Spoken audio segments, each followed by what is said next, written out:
Es una de las imágenes más icónicas de la historia del deporte. Michael Jordan, visiblemente debilitado, apoyándose en su compañero Scottie Pippen para poder abandonar la cancha. Las finales de la NBA de 1997, el legendario Flu Game, el partido de la gripe. La historia que todos conocemos es la de un héroe luchando contra una fiebre altísima para anotar 38 puntos y llevar a los Chicago Bulls a la victoria. Pero, ¿y si te dijera que esa épica historia tiene un giro inesperado? ¿Y si el enemigo de Jordan esa noche no fue un virus, sino una simple pizza de pepperoni? La noche anterior, en su hotel en Utah, Jordan tenía hambre. Su equipo localizó la única pizzería que seguía abierta y pidió una. Lo extraño fue cuando 5 repartidores se presentaron en la puerta para entregar una sola pizza. Su entrenador tuvo un mal presentimiento, pero Jordan comió de todos modos. Fue el único que lo hizo. Horas después, en mitad de la noche, se despertó violentamente, enfermo. No era gripe, eran los síntomas clásicos de una intoxicación alimentaria. Es junio de 1997 y el aire del baloncesto mundial está cargado de una electricidad casi insoportable. Estamos en el epicentro de la tormenta, las finales de la NBA. Y no son unas finales cualquiera, es el choque de 2 filosofías, 2 ciudades, 2 leyendas en la cima de su poder. De un lado, la dinastía, el glamour y la mística de los Chicago Bulls. Del otro, la dureza, la disciplina y la precisión quirúrgica del Utah Jazz. La serie es un reflejo perfecto de lo que han sido estos 2 equipos durante toda la temporada, una lucha de poder sin cuartel. El marcador global lo dice todo, 2-2. No hay ventaja, no hay espacio para respirar. Cada partido ha sido una batalla campal, una guerra de desgaste librada en el parquet. Los Bulls golpearon primero en Chicago, recordándole al mundo por qué eran los campeones. Pero el Jazz, imperturbable, devolvió el golpe en el segundo partido, robando la ventaja de campo y demostrando que no estaban aquí solo para ser testigos de otra coronación. La serie se trasladó a Salt Lake City, al hostil Delta Center, y los Bulls, con la espalda contra la pared, hicieron lo que mejor sabían hacer: ganar. Recuperaron el liderato 2-1, pero el Jazz, alimentado por una de las aficiones más ruidosas y apasionadas de la liga, respondió con una furia controlada en el cuarto partido, igualando la balanza una vez más. Cada posesión se ha luchado con uñas y dientes. Hemos visto codazos, defensas asfixiantes y una tensión que se puede sentir a través de la pantalla del televisor. Ahora, todo se reduce a esto: el quinto partido, el llamado partido bisagra. Estadísticamente, el equipo que gana el quinto partido en una serie empatada a 2 se lleva el campeonato la gran mayoría de las veces. Ambos equipos lo saben. Cada jugador, cada entrenador, cada aficionado en las gradas lo sabe. El ganador de esta noche se colocará a una sola victoria de la gloria. El perdedor se enfrentará a la eliminación en territorio enemigo. En el centro de todo, los 2 colosos. Por Chicago, Michael Jordan, la fuerza de la naturaleza, el competidor definitivo, el mejor jugador que jamás haya pisado una cancha. A su lado, su perfecto lugarteniente, Scottie Pippen, un genio defensivo y un director de orquesta en la ofensiva del triángulo. Enfrente, el dúo más consistente de la historia, Karl Malone y John Stockton. Malone, el cartero, es el recién coronado jugador más valioso de la liga, un galardón que muchos, y sobre todo el propio Jordan, sentían que le pertenecía. Es una bestia física, una máquina de anotar casi imparable, y a su lado, el cerebro, John Stockton, el líder histórico en asistencias y robos, un base que juega al baloncesto como un gran maestro de ajedrez, siempre 3 movimientos por delante. Estamos en el Delta Center, una caldera hirviente de 19.000 almas vestidas de púrpura y blanco. Y ruido es ensordecedor, un muro de sonido diseñado para quebrar la voluntad del rival más fuerte. Han esperado décadas por este momento en Utah. Sienten que este es su año, que su sistema, perfeccionado por el legendario Jerry Sloan, finalmente derrocará al imperio de Phil Jackson. La tensión es palpable. Los jugadores calientan, pero sus miradas están perdidas, concentradas. Saben que los próximos 48 minutos pueden definir sus carreras. La pregunta que flota en el aire es simple, pero de un peso abrumador. ¿Quién parpadeará primero? ¿Podrá la experiencia y el genio de Jordan superar a la máquina perfectamente engrasada del Jazz en su propia casa? ¿O será la fuerza de Malone y la inteligencia de Stockton demasiado para los campeones? El mundo entero observa, conteniendo la respiración. El quinto partido de las finales de 1997 está a punto de comenzar. Estamos en Utah, junio de 1997. El aire está cargado de electricidad, de una tensión que casi se puede tocar. Son las finales de la NBA. Los Chicago Bulls contra los Utah Jazz. La serie está empatada a 2 y el quinto partido es un punto de inflexión, un momento donde las leyendas se forjan o se desvanecen. El Delta Center es una caldera a punto de estallar, un mar de aficionados hostiles listos para devorar al equipo visitante. Y en el centro de este huracán, en la silenciosa calma de una habitación de hotel, el hombre más famoso del planeta, Michael Jordan, tiene un problema muy humano. Tiene hambre. La noche es avanzada y las opciones son escasas. El servicio de habitaciones ha cerrado. La mayoría de los restaurantes de la ciudad ya han bajado la persiana, pero el hambre no entiende de horarios. El séquito de Jordan, liderado por su preparador físico, Tim Grover, se lanza a una búsqueda casi desesperada. Tras varias llamadas, finalmente encuentran una pizzería, la única abierta de esas horas. El pedido es simple, una pizza grande de pepperoni, solo para Jordan. Pasa el tiempo, la espera se alarga y finalmente llaman a la puerta. Pero cuando la abren, algo no encaja. No es un repartidor solitario. Son 5 personas. 5 repartidores para entregar una sola pizza. Se miran unos a otros, casi como si estuvieran emocionados por ver a su ídolo, pero la situación es extraña, incómoda. Tim Grover siente una punzada de desconfianza. Su instinto, afilado por años de proteger a la mayor estrella del deporte, le grita que algo va mal. Le dice a Jordan que no se la coma, que tiene un mal presentimiento. Pero Jordan es Jordan. Es el hombre que doblega la realidad a su voluntad, el competidor supremo que no ve fantasmas donde otros ven amenazas. Se ríe. ¿Qué me van a hacer? Probablemente pensó. Está hambriento y ahí tiene su comida. Así que, desestimando las advertencias, toma la caja, se sienta y se come la pizza entera. Él solo. El reloj marca las 2 de la madrugada y el infierno se desata. Jordan se despierta de golpe, bañado en un sudor frío, con el estómago revuelto en un nudo de dolor. Las náuseas son violentas. Corre al baño y lo que sigue es una escena de puro sufrimiento. Se acurruca en posición fetal en el suelo, temblando, alternando entre fiebres abrasadoras y escalofríos glaciales. No es un simple malestar, es una intoxicación alimentaria en toda regla, una de las peores que los médicos del equipo han visto jamás. Pasan las horas y la condición de Jordan no mejora, al contrario, empeora. Está deshidratado, débil, ha perdido varios kilos en una sola noche. La noticia corre como la pólvora por el equipo. Hay pánico. El jugador del que dependen para todo, su líder invencible, está completamente fuera de combate. La pregunta flota en el aire, pesada y ominosa. ¿Jugará mañana? La respuesta parece un rotundo no. Es imposible. Ningún ser humano podría competir en un partido de las finales de la NBA en ese estado. Llega el día del partido. Jordan es un fantasma. Apenas puede sentarse en la cama y mucho menos caminar.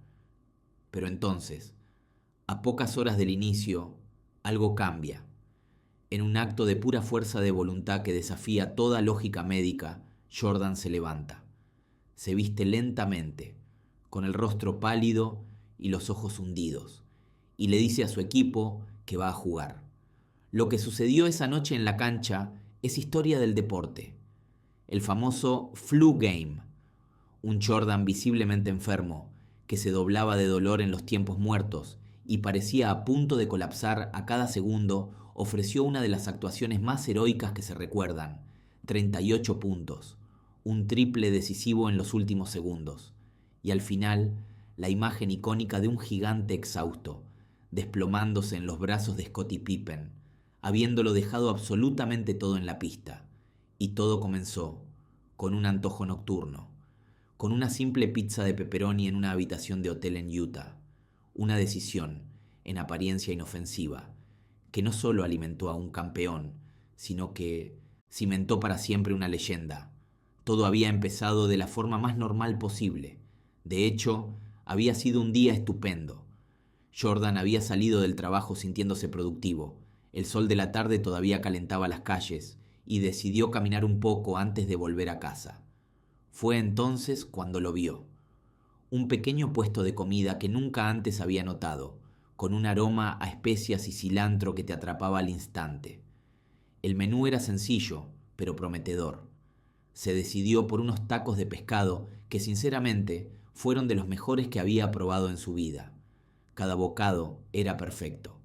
Volvió a casa satisfecho, feliz, pensando que había descubierto una joya oculta en su propia ciudad. Vio una película. Se preparó para el día siguiente y se fue a la cama sin la más mínima sospecha de la traición que se estaba gestando en su interior. Se durmió profundamente, con el recuerdo agradable de aquella cena. El primer aviso fue sutil, un murmullo sordo en el estómago que lo sacó de un sueño profundo. Miró el reloj. Faltaban 10 minutos para las 2 de la madrugada. Se dio la vuelta, pensando que quizás había cenado demasiado. Intentó volver a dormirse, pero el murmullo ya no era un murmullo. Era una presión, una especie de nudo que se apretaba lentamente, acompañado de una extraña oleada de calor que no tenía nada que ver con la temperatura de la habitación. Y entonces, a las 2 de la madrugada en punto, el nudo se deshizo con una violencia catastrófica. No hubo tiempo para pensar. Fue una reacción puramente animal. Se levantó de la cama de un salto, con una mano en la boca y otra en el estómago, y corrió hacia el baño a trompicones, como si una fuerza invisible lo estuviera empujando por la espalda. Apenas llegó a tiempo. Lo que vino después fue un espasmo brutal, una convulsión que le dobló el cuerpo sobre el inodoro y le arrancó hasta el último vestigio de aquella cena deliciosa. Cuando por fin pudo levantar la cabeza, temblando, el sudor frío le perlaba la frente y el cuello. Se sentía débil, vacío, pero no había terminado. Mientras intentaba recuperar el aliento, sintió una nueva oleada, esta vez de frío. Un frío glacial que le llegó hasta los huesos y le hizo castañetear los dientes sin control. Se abrazó a sí mismo, pero los temblores no cesaban. Eran escalofríos profundos, incontrolables, que le recorrían la espalda como descargas eléctricas. La primera idea que cruzó su mente febril fue: es la gripe. Pero esto era diferente. No había dolor de garganta, no había tos. Esto era un ataque directo, concentrado y salvaje contra su sistema digestivo. Intentó ponerse de pie, pero las piernas le fallaron. Se apoyó contra la pared fría del baño, sintiendo cómo la fiebre empezaba a subir, convirtiendo su piel en un campo de batalla entre el calor ardiente y el frío polar. Arrastrarse de vuelta a la cama fue una odisea. Cada músculo de su cuerpo protestaba. Se derrumbó sobre las sábanas, que en cuestión de segundos se sintieron húmedas y pegajosas por el sudor. Y ahí se quedó. El mundo exterior dejó de existir. Su universo se redujo a 4 paredes, a la sensación nauseabunda en la boca del estómago y al ciclo infernal que estaba a punto de comenzar. Durante las siguientes horas, el baño se convirtió en su destino recurrente. Cada intento de beber un sorbo de agua era una apuesta perdida que terminaba en otra violenta sesión de arrepentimiento. La fiebre subía y bajaba, sumergiéndolo en una neblina de sueños extraños y delirios, solo para ser despertado bruscamente por otra oleada de náuseas. No era la gripe, esto era una purga, una expulsión sistemática y despiadada de un enemigo invisible que había invadido su cuerpo. Quedó completamente postrado en cama, sin energía ni para levantar el teléfono. Las horas se fundían en una mancha borrosa de malestar, debilidad y el recuerdo constante de aquellos malditos tacos de pescado. La intoxicación alimentaria lo había noqueado en toda regla, dejándolo indefenso y a merced de la rebelión de su propio cuerpo.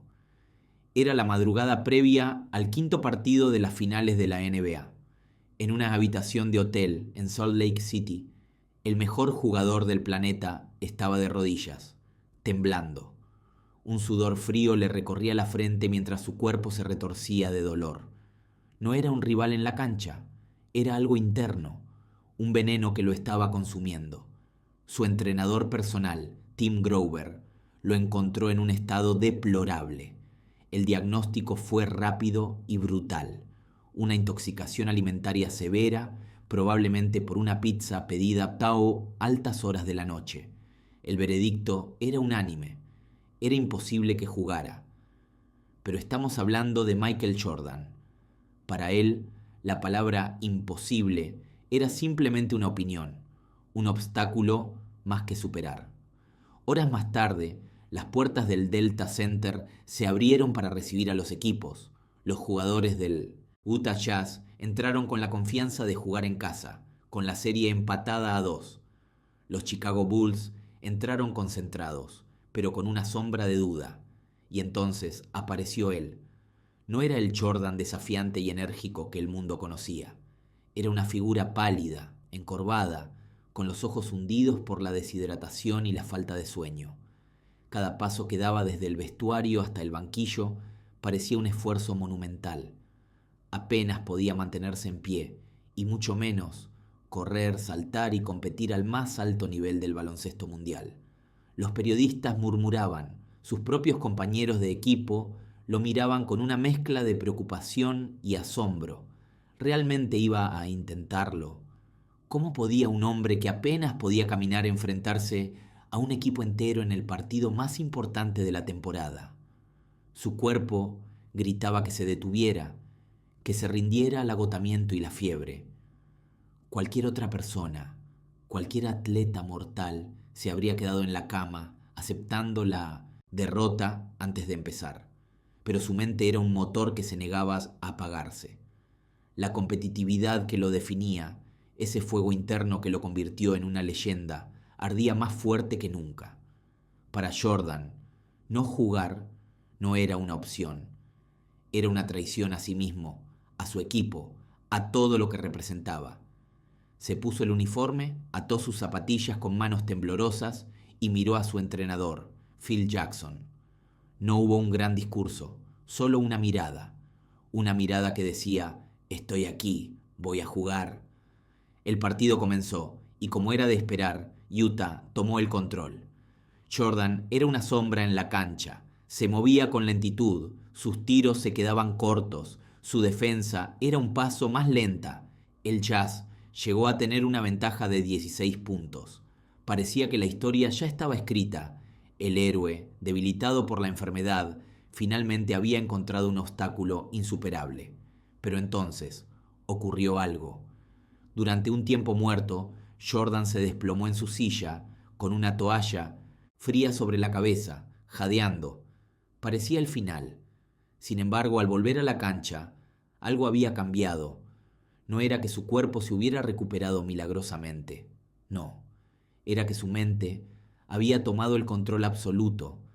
Había desconectado el dolor, ignorado las náuseas y silenciado los gritos de agotamiento de sus músculos. Comenzó a jugar con una inteligencia y una economía de movimientos aterradoras. Cada paso estaba calculado. Cada tiro era lanzado desde la pura memoria muscular y la fuerza de voluntad. Anotó un triple. Luego una bandeja, luego otro tiro. El público, que antes sentía lástima, ahora observaba con incredulidad. No estaban viendo a un hombre enfermo jugando al baloncesto. Estaban presenciando un acto de pura trascendencia. Su cuerpo estaba al límite, fallando, pero su espíritu competitivo lo arrastraba, y con él arrastraba a todo el equipo de los Chicago Bulls. La leyenda del Flu Game no se estaba escribiendo con proezas atléticas, sino con cada gota de sudor febril, con cada respiración agónica, con la negativa absoluta y desafiante a rendirse. El aire en el Delta Center de Utah era eléctrico, denso, con la esperanza de una multitud que sentía la victoria al alcance de la mano. Era el quinto partido de las finales de la NBA de 1997, la serie empatada a 2, y el destino del campeonato pendía de un hilo. Pero en el banquillo de los Chicago Bulls, su leyenda, su arma infalible, Michael Jordan, era la viva imagen de la derrota. No por el marcador, sino por la batalla que libraba contra su propio cuerpo, con una fiebre que superaba los 39 grados, escalofríos y una deshidratación severa, apenas podía mantenerse sentado. Los médicos le habían suplicado que no jugara, pero para Jordan, la opción de rendirse no existía en su vocabulario. Desde el primer minuto fue evidente que no era el mismo jugador. Sus movimientos, normalmente fluidos y explosivos, eran lentos, casi agónicos. Se encorvaba buscando aire, apoyando las manos en las rodillas en cada pausa. La defensa del Jazz, implacable, se aprovechó de su debilidad y Utah construyó una ventaja considerable. En los tiempos muertos, Jordan se desplomaba en la silla con una toalla sobre la cabeza, mientras Scottie Pippen prácticamente lo sostenía, casi llevándolo de vuelta a la cancha. Cada posesión era una tortura, cada carrera por la pista, un acto de pura voluntad. Pero entonces ocurrió algo extraordinario. En el segundo cuarto, alimentado por una reserva de energía que nadie entendía de dónde provenía, Jordan explotó. Anotó 17 puntos, desafiando a la lógica y a la medicina. No celebraba, no sonreía. Era un hombre en una misión, con la mirada perdida, concentrado únicamente en el aro. Su cuerpo le gritaba que parara, pero su mente, su espíritu competitivo, se negaba a escuchar. El público de Utah, que al principio se mofaba de su aparente fragilidad, ahora observaba con una mezcla de temor y asombro. El partido avanzó, punto por punto, en una lucha encarnizada. Jordan alternaba momentos de brillantez con instantes de puro agotamiento, donde parecía que iba a colapsar en mitad de la cancha. Llegamos a los segundos finales. El marcador estaba empatado, el ruido era ensordecedor. Chicago tenía la posesión. Todos en el planeta sabían a quién iría a parar el balón. Con menos de 30 segundos en el reloj, Jordan recibe el pase. Está visiblemente exhausto. El sudor que perla su frente no es por el esfuerzo, es por la fiebre. Bryon Russell, su defensor, lo presiona, sabiendo que apenas le quedan fuerzas. Jordan amaga, da un paso atrás para crear un mínimo de espacio. El tiempo parece detenerse. Con las últimas brasas de energía que ardían en su interior, se eleva. No es su salto más atlético, no es el más estético, pero es el más importante. El balón dibuja una parábola perfecta, flotando sobre las manos extendidas de la defensa, girando lentamente hacia la canasta. Por un instante, el rugido de 20.000 personas se contiene en un suspiro colectivo. Y entonces, swish. El sonido limpio de la red. Y después el silencio. Un silencio sepulcral, antinatural, que cayó sobre el estadio como una pesada manta. Las manos que antes aplaudían, ahora se llevaban a la cabeza. Los rostros, antes llenos de euforia, ahora eran máscaras de incredulidad y desesperación. En medio de aquel silencio, Michael Jordan, el hombre que apenas podía mantenerse en pie, había anotado el triple que sentenciaba el partido. Los Bulls se llevarían una victoria imposible de Utah, una victoria forjada no con talento, sino con un coraje sobrehumano. Al sonar la bocina final, Jordan no levantó los brazos, simplemente se derrumbó, cayendo en los brazos de Scottie Pippen, en la imagen que quedaría para siempre grabada en la historia del deporte. Había anotado 38 puntos heroicos, y en el proceso había demostrado que la voluntad de un campeón puede vencer hasta las barreras del propio cuerpo. La imagen es icónica, imposible de borrar de la mente de cualquier aficionado al baloncesto. Michael Jordan, exhausto, febril, apenas capaz de mantenerse en pie, se derrumba en los brazos de su compañero Scottie Pippen. Acaba de terminar el quinto partido de las finales de la NBA de 1997. El marcador final: Chicago Bulls 90, Utah Jazz 88. Jordan ha anotado 38 puntos, incluyendo un triple decisivo en el último minuto. La leyenda que se forjó esa noche y que perduró durante más de 20 años fue la del Flu Game, el partido de la gripe. La historia de un atleta sobrehumano que, debilitado por un virus común, por una enfermedad que habría dejado a cualquiera de nosotros en cama durante una semana, salió a la cancha y dominó en el escenario más grande del mundo. Durante décadas, esa fue la verdad aceptada. Una hazaña de resistencia casi mitológica. Se hablaba de su fiebre de casi 40 grados, de los escalofríos, de la deshidratación, del sudor que empapaba su camiseta. Los comentaristas no podían creer lo que veían. Sus propios compañeros estaban asombrados. ¿Cómo podía un hombre tan visiblemente enfermo jugar a ese nivel? La respuesta parecía simple: porque era Michael Jordan. Su voluntad de ganar era más fuerte que cualquier virus. Esta narrativa encajaba perfectamente en el aura de invencibilidad que lo rodeaba. Era una prueba más de que no era como los demás mortales. Pero la verdad, como suele pasar, era mucho más extraña y mucho más específica. Pasaron más de 2 décadas de especulaciones y leyendas urbanas hasta que, finalmente, el velo se levantó. Años después, su entrenador personal, Tim Grover, y el propio Michael Jordan confirmarían la verdad en el aclamado documental The Last Dance, y la revelación cambiaría para siempre la historia de aquel partido legendario. No fue un virus, no fue una gripe contraída al azar, fue una pizza. Una pizza muy, muy sospechosa que, vista en retrospectiva, tenía toda la apariencia de un sabotaje. Volvamos a la noche anterior a ese quinto partido. El equipo estaba alojado en un hotel en Park City, Utah. Era tarde y Jordan tenía hambre. El servicio de habitaciones ya no funcionaba y casi todos los restaurantes de la zona estaban cerrados. Después de buscar, su equipo encontró un único local que todavía repartía a esas horas: una pizzería. Hicieron el pedido: una pizza de pepperoni, solo para Michael. Aquí es donde la historia da un giro digno de una película de espías. Cuando la pizza llegó al hotel, no la trajo un único repartidor. La trajeron 5 hombres, 5 tipos para entregar una sola pizza. La escena levantó inmediatamente las sospechas de Tim Grover. Su instinto le gritaba que algo no estaba bien. Le dijo a Jordan: tengo un mal presentimiento sobre esto. Pero Michael Jordan era Michael Jordan. Tenía hambre, era testarudo y nadie, ni siquiera su hombre de confianza, le iba a decir qué no podía hacer. Ya ignoró la advertencia, tomó la caja y se comió la pizza entera, él solo. A las 2 de la madrugada, los temores de Grover se hicieron realidad. Recibió una llamada frenética. Jordan estaba en su habitación, acurrucado en posición fetal, sudando, temblando y vomitando sin parar. No era gripe. Los síntomas eran claros y violentos. Era una intoxicación alimentaria en toda regla. Esto cambia por completo el significado de su actuación.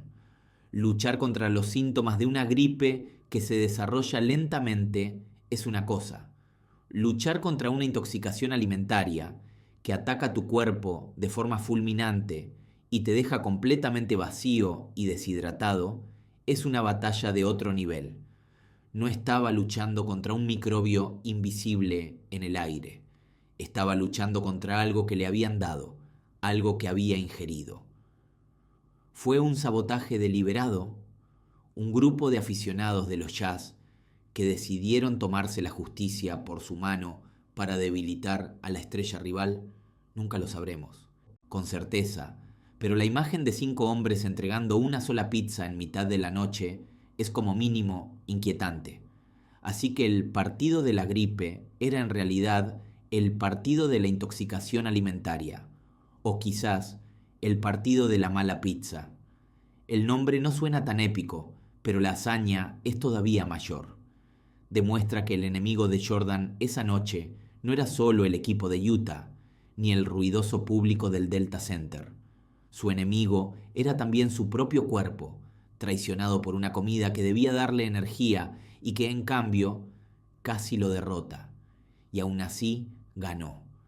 Ganó en todos los frentes. La leyenda de Michael Jordan está llena de momentos increíbles, pero la verdadera historia detrás del Flu Game demuestra que, sin importar el obstáculo, ya fuera un virus, una pizza envenenada o los 5 jugadores de Utah al mismo tiempo, en esa cancha nada ni nadie iba a detenerle.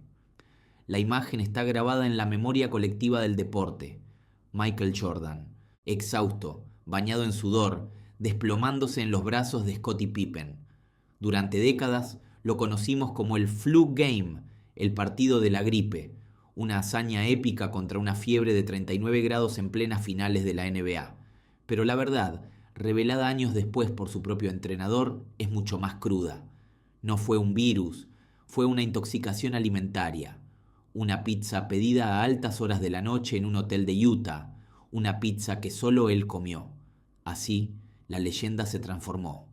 El Flu Game se convirtió, en realidad, en el Food Poisoning Game. Imaginen la escena. Horas antes del partido más crucial de la temporada, el mejor jugador del mundo está postrado en una cama, sufriendo escalofríos, náuseas y una deshidratación severa. Apenas podía sentarse, mucho menos correr en una cancha de baloncesto. Cualquier otro atleta, cualquier otro ser humano se habría quedado en el hotel, pero él no. Arrastró su cuerpo a la cancha y durante 44 minutos libró una guerra en 2 frentes, contra los Utah Jazz y contra su propio organismo. Cada movimiento era una agonía, cada canasta un acto de desafío puro. Anotó 38 puntos, incluido el triple que sentenció el partido a falta de 25 segundos. Aquella noche no solo ganó un partido, forjó un pilar fundamental de su leyenda. Fue la demostración definitiva de una voluntad inquebrantable, una mente capaz de someter a la materia. Una noche que demostró al mundo entero que ni siquiera el veneno podía detener al más grande.